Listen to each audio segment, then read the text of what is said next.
Muthoot salary loan अभी market में बहुत ट्रेंड पर है। इसमें लॉगिन के लिए कस्टमर के अकाउंट में ओनली 13,000 सैलरी आनी चाहिए। इतनी कम सैलरी में अभी कोई भी कंपनी लोन नहीं दे रही है। इसमें आप ऐसे केसेस भी लॉगिन करवा सकते हो जिनकी सैलरी के अकॉर्डिंग ईएमआई ज्यादा जा रही है। इसमें अभी कोई नेगेटिव प्रोफाइल नहीं है, तो इसमें आप अभी सभी तरह की प्रोफाइल के केस भी लॉगिन कर सकते हो। तो इस वीडियो में हम इसकी पॉलिसी एंड प्रोसेस को थोड़ा डिटेल में समझते हैं। सबसे पहले थोड़ा बेनिफिट समझते हैं। मुथूट में जो लोन अमाउंट अभी ऑफर हो रहा है 50,000 से 5 लाख तक का ऑफर हो रहा है। इसमें सैलरी जो चाहिए मिनिमम 13,000 चाहिए।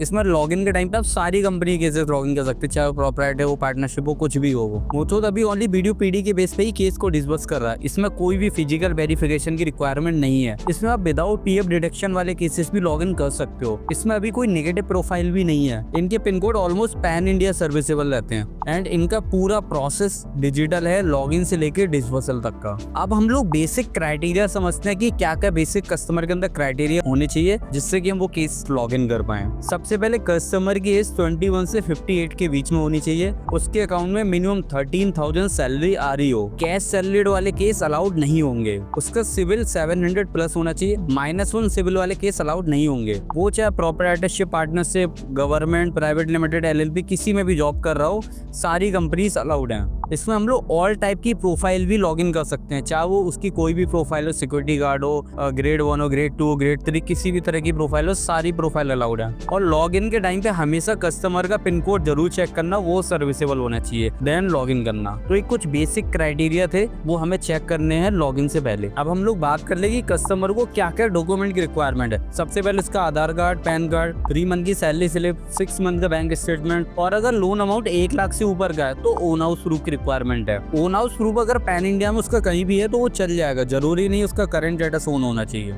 अब इस पार्ट में हम लोग डिस्कस करेंगे लॉगिन से लेकर डिस्बर्सल तक की क्या जर्नी रहेगी। सबसे पहले आपको एक लॉगिन का लिंक मिलेगा, उस पर आपको क्लिक करना है। जैसे आप क्लिक करोगे यहाँ पे मोबाइल नंबर डालने के लिए बोलेगा, आपको मोबाइल नंबर डालना है, देन यहाँ पे ओटीपी डालना है एंड सबमिट कर देना है। जैसे ही आप सबमिट करोगे यहाँ पे बेसिक डिटेल मांगेगा, जैसे कस्टमर का पैन नंबर, उसका name, mother name, father name, उसका ऑक्यूपेशन टाइप। यहाँ पे ऑलवेज सैलरीड सिलेक्ट करना है अगर कोई केस सैलरीड है। Purpose of the loan, email ID, कितना लोन अमाउंट चाहिए, ये बेसिक डिटेल डालने के बाद आपको नेक्स्ट कर देना है। जैसे नेक्स्ट करोगे कंफर्म योर पैन डिटेल पूछेगा, यहाँ पे आपको नेम चेक कर लेना है। नेम चेक करने का आई कंफर्म पे क्लिक करना है। फिर कस्टमर की मेल आईडी पे ओटीपी जाएगा, आपको ओटीपी डालना है। ओटीपी लेने के बाद सबमिट कर देना है। जैसे ही आप सबमिट करोगे अब आपको यहाँ पे कस्टमर की कंपनी की डिटेल डालनी है, उसका ऑफिस का नेम, उसका एड्रेस, जो भी बेसिक डिटेल है वो आपको यहाँ डालनी है। वो डालने के बाद जैसे आप सबमिट करोगे यहाँ पे आपको ऑफर शो होगा। ऑफर शो होने के बाद आपको प्रोसीड टू ऑफर कर देना है। जैसे आप प्रोसीड टू ऑफर करोगे उसके बाद यहाँ पे डिजी लॉकर का ऑप्शन आ जाएगा। डिजी लॉकर करने के बाद सेल्फी अपलोड करनी है। सेल्फी अपलोड करने के बाद यहाँ पे पूछेगा कस्टमर का जो एड्रेस है वो आधार वाला है, तो हमेशा यहाँ पे यस क्लिक करना है। अगर आपने नो क्लिक कर दिया केस यहीं पर रिजेक्ट हो जाएगा।